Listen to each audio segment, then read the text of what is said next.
आज हम आपके लिए एक और नई वीडियो लेके आए हैं और आज की इस वीडियो में हम क्लास 9th का चैप्टर 9 है force and laws of motion, इसको कवर करने वाले हैं।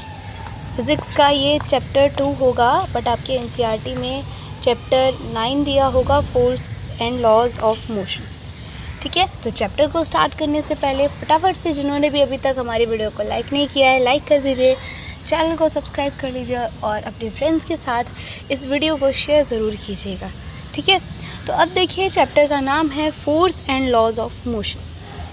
Force and laws of motion मतलब हमें क्या क्या पढ़ना है, फोर्स के बारे में पढ़ना है और जो मोशन के लॉज हैं हमें उसके बारे में पढ़ना है। ठीक है, तो बिना टाइम वेस्ट किए चलिए स्टार्ट करते हैं। सबसे पहले आता है व्हाट इज़ फोर्स। फोर्स क्या होता है? ठीक है, व्हाट इज़ फोर्स, फोर्स क्या होता है?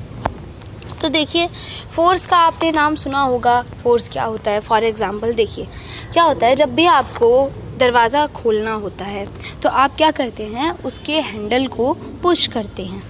ठीक है, पुश मतलब कि उसके हैंडल को धक्का देते हैं, तभी जाके आपका डोर खुलता है।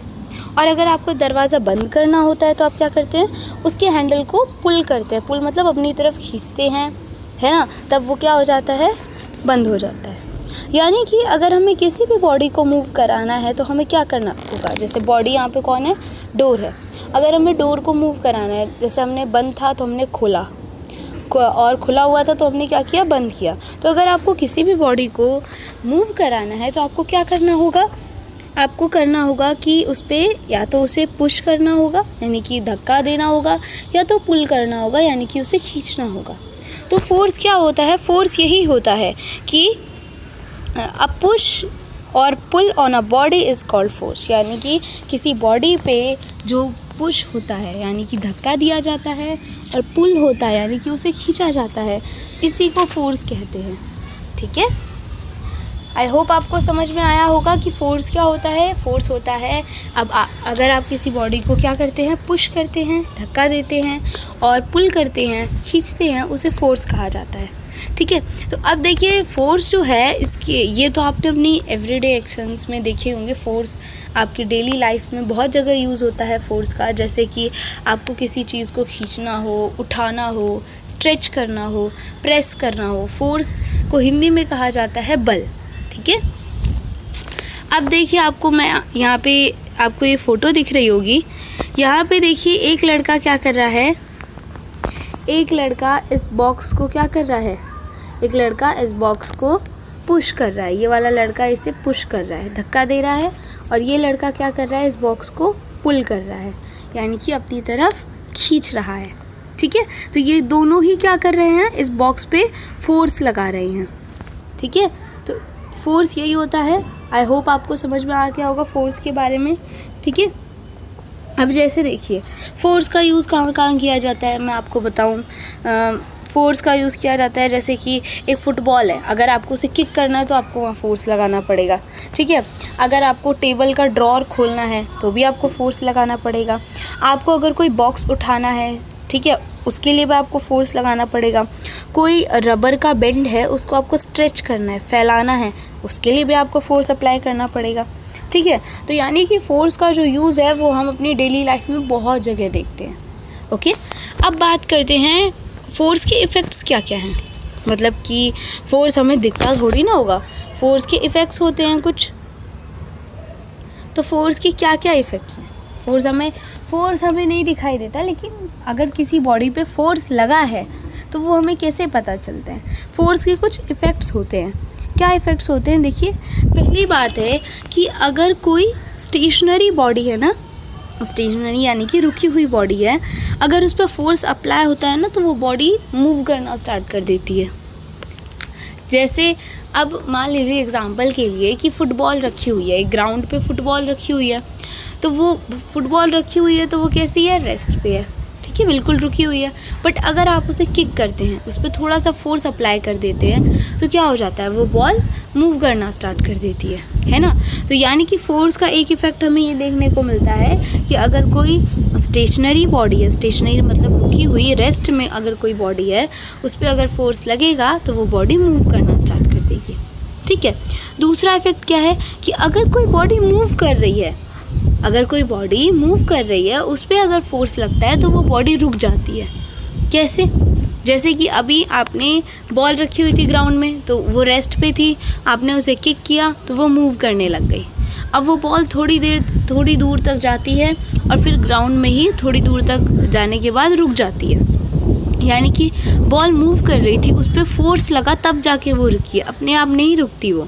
ठीक है, अब आप बोलोगे कि फोर्स किसने लगाया, वो बॉल तो अपने आप रुक जाती है। तो देखिए वो फोर्स लगाता है हमारा ग्राउंड, जो हमारी ज़मीन होती है वो फोर्स लगाता है। और जो उसका फोर्स होता है वो कैसा होता है? Opposite force. उसका फोर्स होता है अपोजिट। इस अपोजिट फोर्स को हम क्या बोलते हैं? इसका दूसरा नाम है फ्रिक्शन। इसको फ्रिक्शन के नाम से भी बुलाते हैं, अपोजिट फोर्स को। ठीक है, तो हमने फोर्स के दो इफ़ेक्ट्स देखे कि अगर पहला इफ़ेक्ट क्या था कि अगर कोई बॉडी रुकी हुई है उस पर फोर्स लगेगा तो क्या हो जाएगी? वो चलने लग जाएगी। और अगर कोई बॉडी चल रही है उस पर फोर्स लगेगा तो वो बॉडी रुक जाएगी।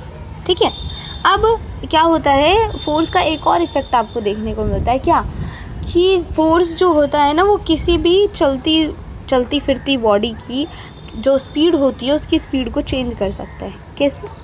जैसे कि मान लीजिए आप साइकिल चला रहे हैं। ठीक है, आप साइकिल चला रहे हैं, अगर पीछे से आपको कोई धक्का देता है, पुश करता है, पुश करना फोर्स होता है।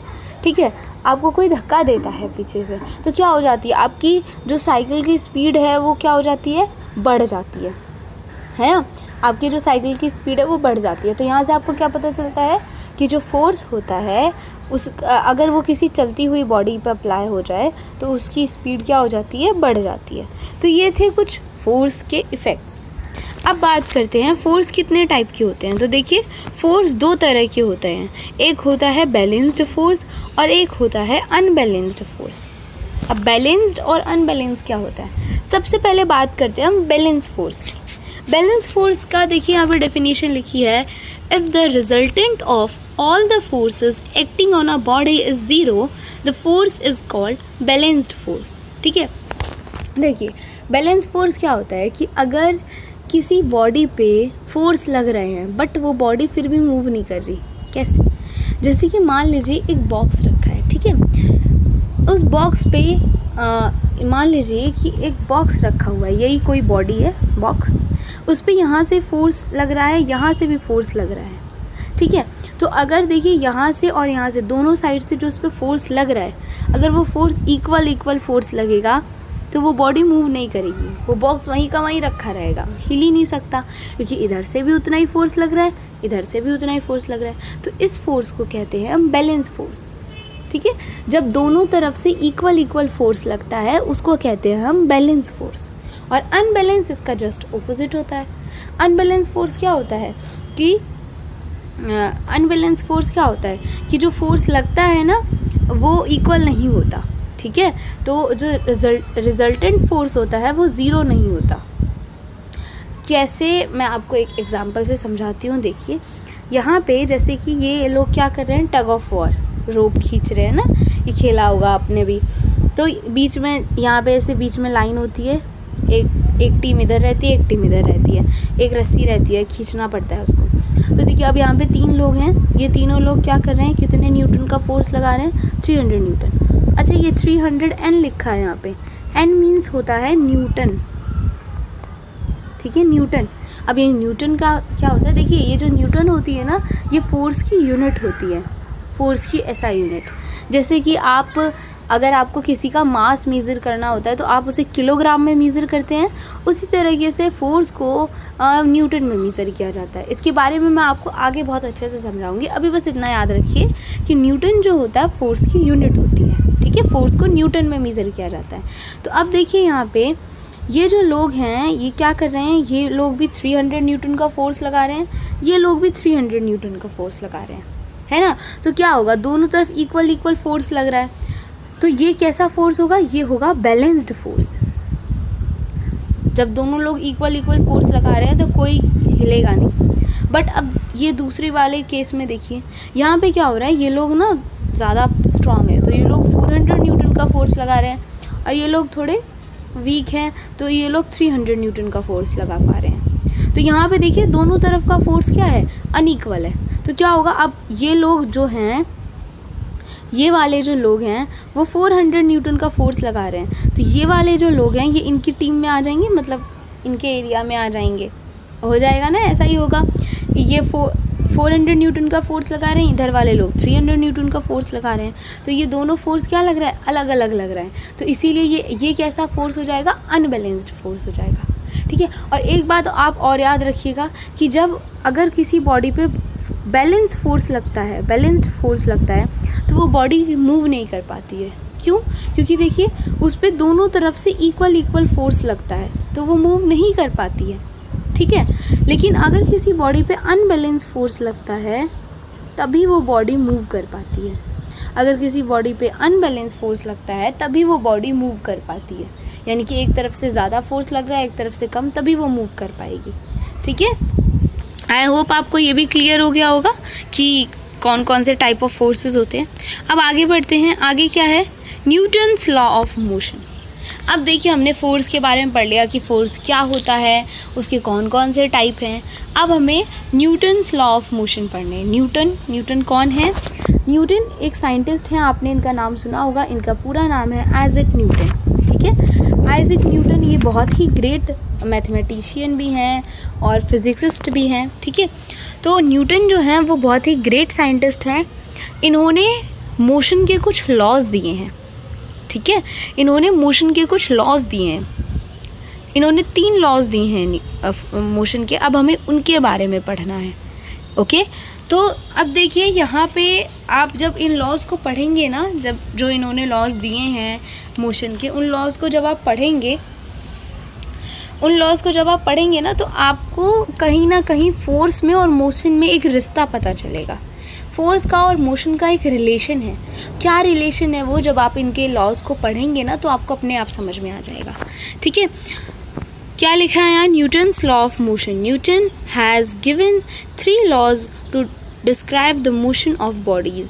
These laws are known as Newton's laws of motion. Newton ने 3 लॉ दिए हैं और इन 3 लॉ को न्यूटन्स लॉ ऑफ मोशन कहा जाता है, ठीक है। तो अब देखते हैं सबसे पहले न्यूटन का फर्स्ट लॉ क्या था। ये है Newton's first law of motion, कि न्यूटन का पहला लॉ क्या था, ओके। तो अब देखिए न्यूटन का पहला लॉ समझने के लिए ध्यान से समझिएगा इसे यहाँ पे। जैसे कि आपने अपने आसपास बहुत सारी बॉडीज़ देखी होंगी, बहुत सारी चीज़ें देखी होंगी, तो आपने उनकी 2 स्टेट देखी होगी। पहली स्टेट क्या, या तो वो रेस्ट पे रहती हैं, रुकी हुई रहती हैं, या फिर वो मोशन में रहती हैं, चल रही होती हैं, है ना। यही 2 चीज़ होती है, या फिर वो रेस्ट पे रहती हैं, रुकी हुई रहती हैं, या फिर वो चल रही होती हैं, मोशन में रहती हैं। तो न्यूटन का फर्स्ट लॉ क्या कहता है? न्यूटन का फर्स्ट लॉ कहता है a body at rest will remain at rest. Newton का फर्स्ट लॉ क्या कहता है कि अगर कोई बॉडी, कोई भी ऑब्जेक्ट रेस्ट पे है, रुकी हुई है, तो वो रुकी हुई रहेगी।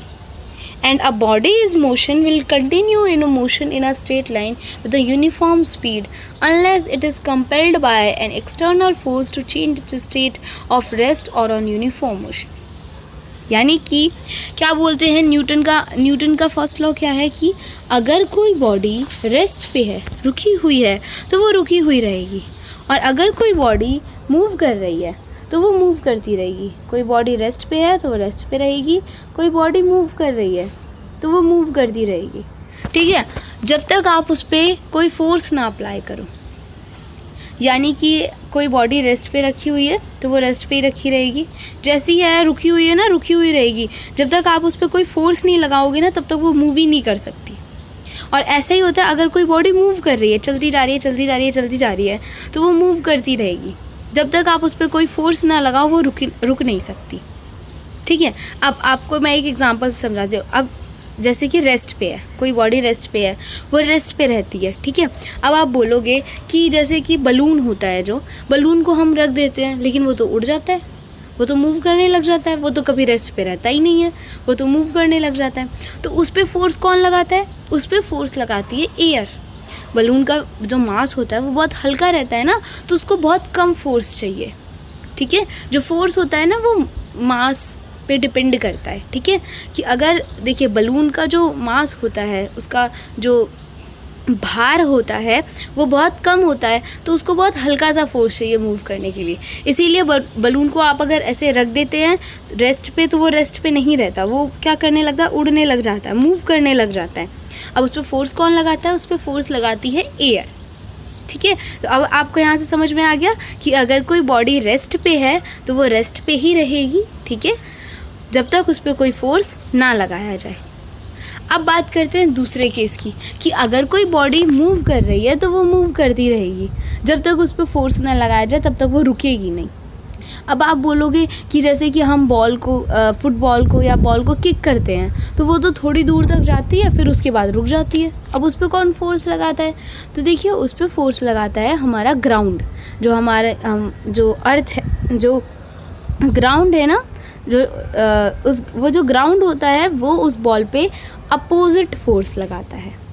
ठीक है, जैसे कि ये ग्राउंड है, इस पे ये बॉल जा रही है।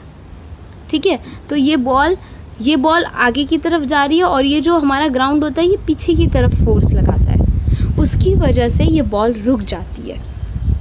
ओके, और इस अपोजिट मतलब ये जो ग्राउंड है ना, अपोजिट फोर्स लगाता है कि बॉल आगे की तरफ जा रही है तो ग्राउंड पीछे की तरफ फोर्स लगाता है, और इस अपोजिट फोर्स को हम बोलते हैं फ्रिक्शन। आपने इसका नाम सुना होगा, इसके बारे में पढ़ा भी होगा। इसी अपोजिट फोर्स को बोलते हैं फ्रिक्शन।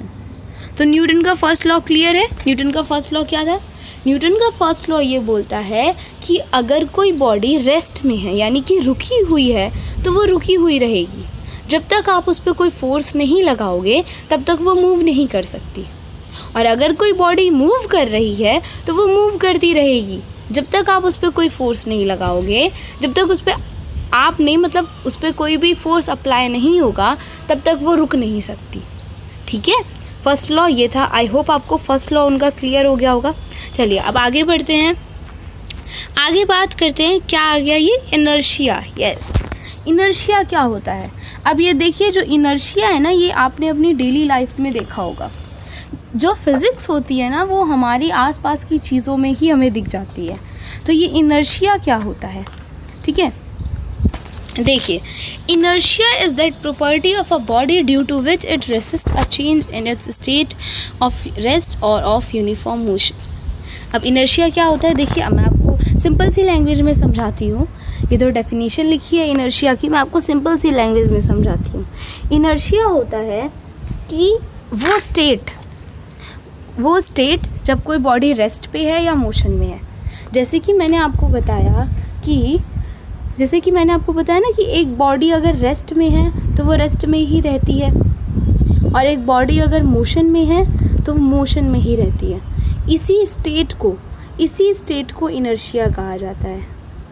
इसी स्टेट को इनर्शिया कहा जाता है कि अगर कोई बॉडी रेस्ट में है तो वो रेस्ट में ही रहेगी। ठीक है, कोई बॉडी रेस्ट में है तो वो रेस्ट में ही रहती है, या कोई बॉडी मूव कर रही है तो वो मूव करती रहती है। इसी स्टेट को इनर्शिया कहते हैं। बस बहुत सिंपल है। ठीक है, और अगर न्यूटन का फर्स्ट लॉ क्या कहता है, अगर देखें तो न्यूटन का फर्स्ट लॉ बोलता है कि अगर आपको किसी बॉडी के इनर्शिया वाले स्टेट को चेंज करना है तो आपको उस पर क्या लगाना पड़ेगा, आपको उस पर फोर्स लगाना पड़ेगा। इनर्शिया वाले स्टेट को चेंज करना है, विच मीन्स यानी कि अगर वो बॉडी रेस्ट में है तो उसको मूव कराना है, या फिर वो मूव कर रही है तो उसको रोकना है। उसके लिए आपको उस पर फोर्स लगाना पड़ेगा। ये न्यूटन का फर्स्ट लॉ कहता है। और इनर्शिया क्या कहता है, इनर्शिया वो स्टेट होती है कि अगर कोई बॉडी रेस्ट में है तो वो रेस्ट में रह रही है, या फिर कोई बॉडी मूव कर रही है तो वो मूव करती रह रही है। वो इनर्शिया है, वो स्टेट, वो चीज़ इनर्शिया है। ठीक है, तो इनर्शिया डिपेंड करता है एक बॉडी के मास पे। बॉडी के मास पे डिपेंड करता है कि अगर बॉडी का मास कम होगा तो उसका इनर्शिया भी कम होगा, बॉडी का मास ज़्यादा होगा तो उसका इनर्शिया भी ज़्यादा होगा। ठीक है, तो इनर्शिया ये होता है। अब देखिए, इनर्शिया के एग्जांपल्स आपने अपनी डेली लाइफ में देखे होंगे। कैसे, देखिए, जब आप बस में ट्रैवल करते हैं या किसी भी व्हीकल में ट्रैवल करते हैं, हम बस का एग्जांपल ले लेते हैं। तो जैसे कि ये बस ऐसे जा रही थी सीधे सीधे, बट अचानक से बस को किस साइड मुड़ना है, इस साइड मुड़ना है, तो बस इस साइड मुड़ती है। तो आपको ऐसा लगता है ना कि जब बस एकदम से ही अचानक से ही रोड पे मुड़ती है तो आपको ऐसा लगता है ना कि आप ऐसे गिर जाओगे पीछे, मतलब साइड की तरफ गिर जाओगे। तो ये चीज़ जो होती है इनर्शिया के कारण होती है, ठीक है। और जैसे कि क्या कहते हैं, बस चल रही होती है ना, चल रही होती है, और जब उस पर अचानक से ब्रेक लगता है, जब जैसे ही उस पर ब्रेक लगता है तो आपको क्या होता है, आप आगे की तरफ गिर जाते हो। ये भी इनर्शिया के कारण होता है, ठीक है। अब जैसे कि आप दूसरा एग्जांपल लो, जैसे कि कोई कारपेट है, अब आप उसे ना, जैसे कारपेट होते हैं तो उसे लकड़ी से मारते हो तो उसमें से ना डस्ट पार्टिकल्स बाहर आते हैं, है ना, डस्ट पार्टिकल्स बाहर आते हैं। ऐसा क्यों होता है? क्योंकि देखो, जो आपके पास लकड़ी है उससे आप उस कारपेट को या फिर कोई कंबल है उसे पीट रहे हो तो उस पर फोर्स लग रहा है, और जब उस पर फोर्स लग रहा है तो उस पर जो डस्ट पार्टिकल्स हैं जो रुके हुए थे, अब वो क्या करने लग जाएंगे, मूव करने लग जाएंगे, वो बाहर को निकलने लग जाएंगे, है ना। बहुत सिंपल सी बात है। तो इनर्शिया आपको समझ में आ गया। नेक्स्ट आता है हमारा अब मोमेंटम। मोमेंटम क्या होता है? देखिए, मोमेंटम बहुत सिंपल सी चीज़ है कि कोई बॉडी है, उस बॉडी का जो मास होगा, कितने भी किलो हो मास, और उस बॉडी की जो वेलोसिटी होगी, इन दोनों का जो प्रोडक्ट होगा, this is called as momentum. बहुत सिंपल है। मोमेंटम क्या होता है? किसी भी बॉडी के मास और उसकी वेलोसिटी का प्रोडक्ट, उसको बोलते हैं मोमेंटम, ठीक है। अब मोमेंटम का फॉर्मूला क्या होता है? मोमेंटम इज इक्वल टू होता है मास इनटू वेलोसिटी। अब आपको याद रखना है, मोमेंटम को दिखाते किससे हैं? मोमेंटम को P से डिनोट किया जाता है, ठीक है। मोमेंटम को M से नहीं डिनोट किया जाता, मोमेंटम को P से डिनोट किया जाता है, ओके। तो P इज इक्वल टू क्या हो जाता है? M इंटू V, यानी कि P इज इक्वल टू क्या हो जाएगा? mv। M क्या होता है? मास, और V क्या होता है? वेलोसिटी, ठीक है। अब बात करते हैं कि मोमेंटम की SI यूनिट क्या होती है। सबकी SI यूनिट याद करनी पड़ती है ना कि SI यूनिट क्या होती है। तो देखिए, मोमेंटम की SI यूनिट होती है kg मीटर पर सेकेंड। ऐसे भी हो सकता है, ये सेकेंड है, या फिर आप इसे ऐसे भी लिख सकते हैं kg मीटर और सेकेंड पे -1। आप वो स्लैश के निशान को हटाएंगे तो सेकेंड पे पावर -1 आ जाएगी। ये भी लिख सकते हैं, ये भी लिख सकते हैं, ठीक है। ये होती है मोमेंटम की SI यूनिट, ओके। मोमेंटम बहुत आसान होता है, आई होप आपको समझ में आ गया होगा।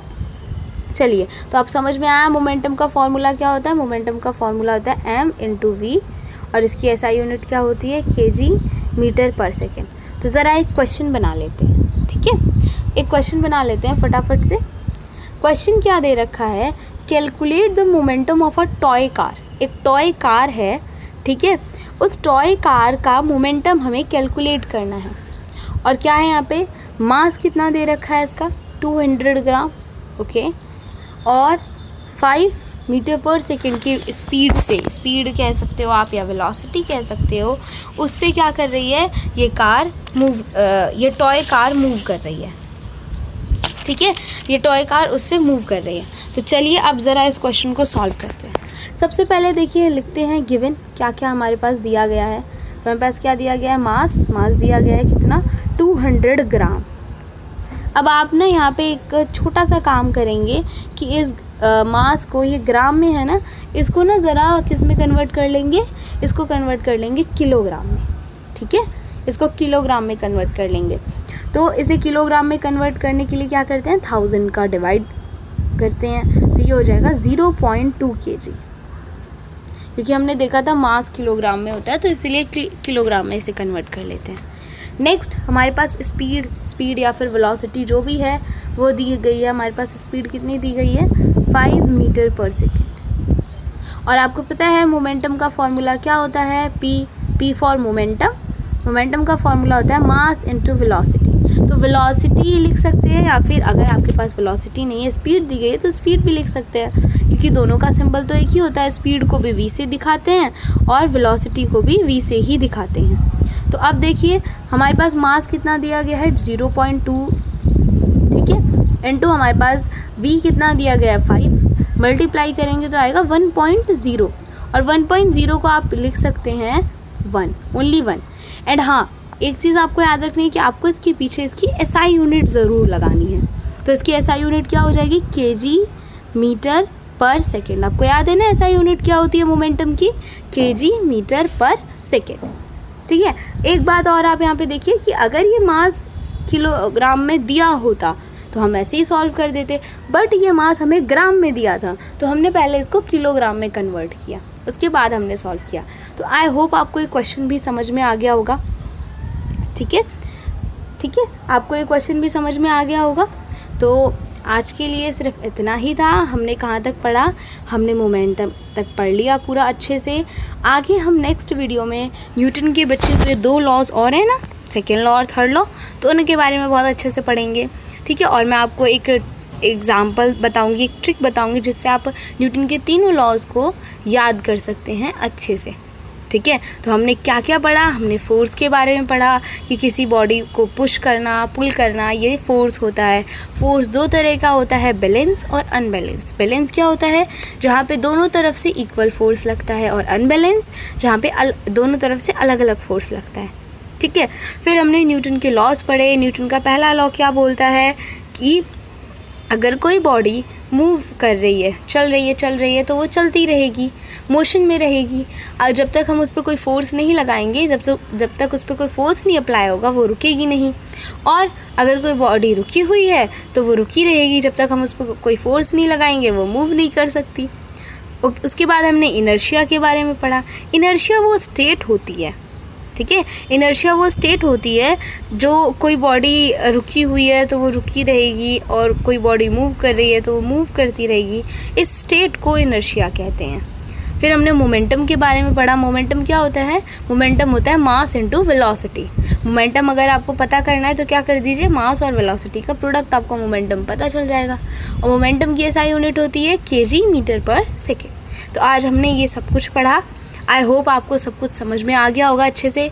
अगर आपको कोई डाउट है तो मुझे कमेंट सेक्शन में लिख के ज़रूर पूछिएगा, मैं आपका डाउट क्लियर कर दूँगी।